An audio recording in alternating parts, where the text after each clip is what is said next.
ఉప్పలపతి వెంకట సూర్యనారాయణ ప్రభు రాజు, జననం అక్టోబర్ 23, 1979, ప్రభాస్ అని పిలుస్తారు. తెలుగు చిత్రాలలో ప్రధానంగా పనిచేసే భారతీయ నటుడు.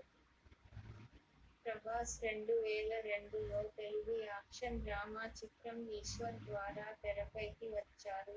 మిర్చిలో తన పాత్రకు ఉత్తమ నటుడిగా రాష్ట్ర నంది అవార్డును పొందారు. మేడమ్ టుస్సాడ్ యొక్క మైనపు మ్యూజియంలో తన మైనపు శిల్పకళను కలిగి ఉన్న మొదటి దక్షిణ భారత నటుడు ప్రభాస్.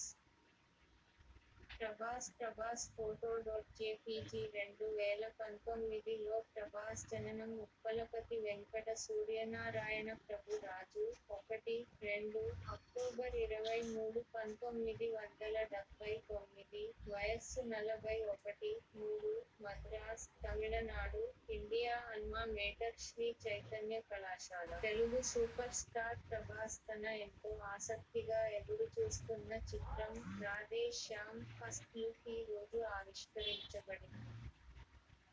మీరు పోస్టర్ను అభిమానులకు తన ముందస్తు పుట్టినరోజు కానుకగా పిలుస్తారు. ప్రభాస్ శుక్రవారం, అక్టోబర్ 23, 41వ ఏట అడుగుపెట్టనున్నారు. 'రాధే శ్యామ్' చిత్రంలో ప్రభాస్ విక్రమాదిత్య పాత్రలో నటించాడు. ప్రభాస్ ధూమపానం చేస్తారా? అవును. ప్రభాస్ మద్యం తాగుతారా?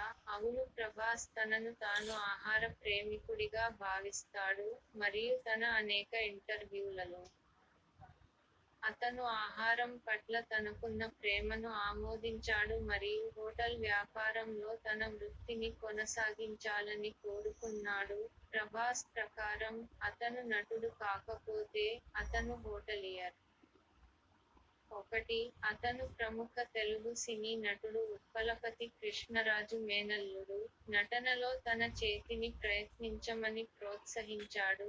ప్రభాస్ ప్రకారం, అతను రాజ్కుమారి హిరానీకి ఇంత పెద్ద అభిమాని. అతను 3 ఇడియట్స్ మరియు మున్నా భాయ్ ఎంబీబీఎస్ 20 సార్లు కంటే ఎక్కువ. వర్షం, 2004, చిత్రంలో వెంకట్ పాత్రతో ఆయన పురోగతి సాధించారు. 2016 ప్రారంభంలో అతని సోదరుడు ప్రబోధ్ ఉప్పలపతికి చెక్ బౌన్స్ కేసులో 1 సంవత్సరాల జైలు శిక్ష విధించబడింది.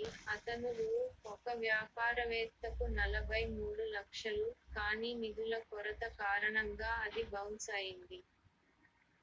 టాలీవుడ్లో అత్యధిక పారితోషికం తీసుకునే నటుడు. బ్యాంకాక్ లోని మేడమ్ టుస్సాడ్స్లో మైనపు విగ్రహాన్ని పొందిన తొలి దక్షిణ భారత నటుడు ఆయన. బాహుబలి సిరీస్